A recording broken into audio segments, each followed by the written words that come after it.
श्रीमद् भागवत गीता के अवलोकन में आपका स्वागत है। इस महाकाव्य की रचना धृतराष्ट्र के प्रश्न से शुरू होती है।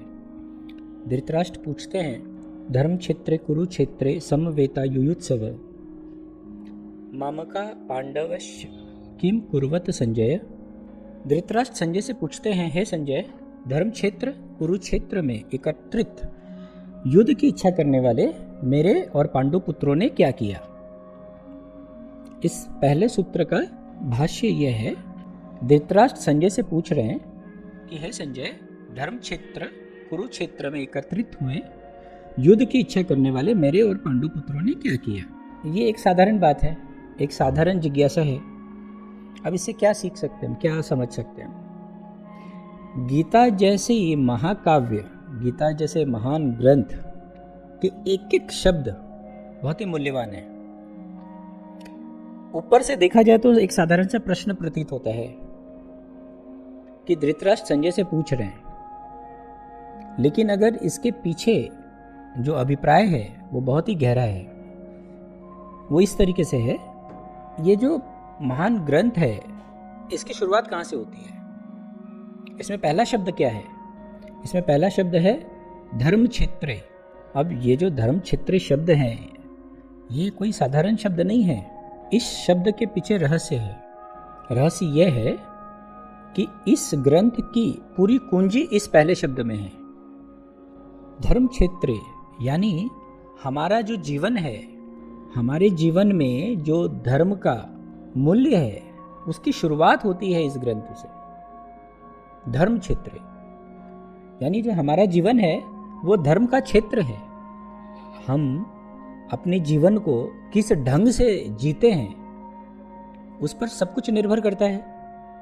यह ग्रंथ का पहला शब्द है धर्म क्षेत्रे। यह पहला शब्द हमारे जीवन को परिभाषित करता है कि हमारा जो जीवन है वो एक धर्म का क्षेत्र है। तो धर्म क्षेत्रे कुरुक्षेत्रे समवेता युयुत्सव मामका पांडवस्य किम कुर्वत संजय, यह पहला सूत्र है।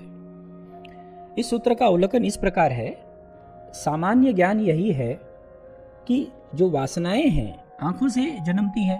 अगर हम किसी चीज को देखते हैं तो उसकी छवि उभरती है हमारे आंख पर, फिर वो जो छवि है वो मन पर उतरती है, मन से विचार पे जाते हैं और विचार जो है फिर कार्यत होती है। सामान्य ज्ञान यही है कि भाई वासनाएं जो है वो शुरुआत कहाँ से होती है, आंखों से। कुछ देखते हैं हम, वहां से शुरू होती है। तो अब आप ये सोचिए, जिसकी आंखें नहीं है यानी जो अंधा है, फिर उसके अंदर वासना कैसे जन्मती है। तो इससे यह प्रतीत होता है कि वासनाओं का जो जन्म है उसका माध्यम तो शरीर जरूर बनता है, आंख जरूर बनती है, लेकिन ऐसा नहीं है कि उसका जन्म जो है, जन्मदाता जो आंख है, उसका जन्मदाता आंख नहीं है। अगर उसका जन्मदाता आंख होता तो जो लोग अंधे हैं उसमें वासनाएं नहीं होती। समझने की बात यह है कि शरीर तो माध्यम मात्र ही है। हम आंखों द्वारा देखते हैं, फर्क समझिए। आंख देखती है ऐसा नहीं है, आंखों के द्वारा देखते हैं। हम कान से सुनते हैं, कान सुनता नहीं है, कान के द्वारा हम सुनते हैं। इस फर्क को अगर आप समझना शुरू करेंगे तो आपको समझ में आएगा बात कि ये सूत्र किस ओर इंगित है। अब आप ऐसा समझे, आपको पता चला कि आपके घर में आग लग गई, तो अब आप क्या करेंगे, आपका पूरा मन जो है घर पर जो आग लग गया है उस तरफ चला जाएगा और आप भागे चले जाएंगे घर की तरफ। और उस समय अगर आपको रास्ते में कोई नमस्कार करेगा तो आपको सुनाई देगा, आपको सुनाई भी नहीं देगा। लेकिन कान तो सुन रहा है, लेकिन आपने सुना ही नहीं, आपको पता भी नहीं है।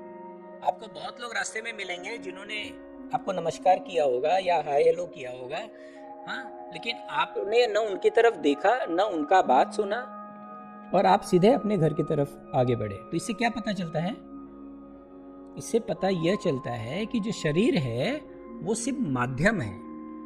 हम शरीर के द्वारा सुनते हैं, शरीर के द्वारा देखते हैं। शरीर अपने आप में कुछ देखता नहीं है। तो हमें क्या पता चलता है कि आंख देखती नहीं है, आंखों के द्वारा देखा जाता है। कान सुनता नहीं है, कानों के द्वारा सुना जाता है। और इसी तरीके से बाकी इंद्रियां भी काम करती हैं। तो धृतराष्ट्र अंधे हैं, लेकिन वासनाओं से भरे पड़े हैं। वे संपत्ति और राजपाट के लिए हो रहे इस युद्ध की हर खबर लेना चाहते हैं। इसीलिए वो संजय से पूछते हैं कि हे संजय, युद्ध स्थल पे मेरे और पांडु पुत्रों ने क्या किया। इस सूत्र का अवलोकन इस प्रकार है कि शरीर और चित्त दो अलग अलग चीजें हैं। चित्त यानी जो सुनने वाला है, शरीर यानी जो सुनता है, जिसके माध्यम से सुना जाता है। यानी आप अगर हमें बोल रहे हैं लेकिन अगर हम नहीं सुन रहे हैं तो कान क्या कर लेगा? कान के द्वारा हम सुन सकते हैं, लेकिन अगर हम नहीं सुनना चाहें तो, जैसे कई बार आपने देखा होगा कि दो गुट अलग अलग बात कर रहे हैं। आप जिस तरफ ध्यान देंगे, आपका चित्त जिस तरफ ध्यान देगा, उस गुट की बात सुनाई देगी, दूसरे गुट की बात नहीं सुनाई देगी।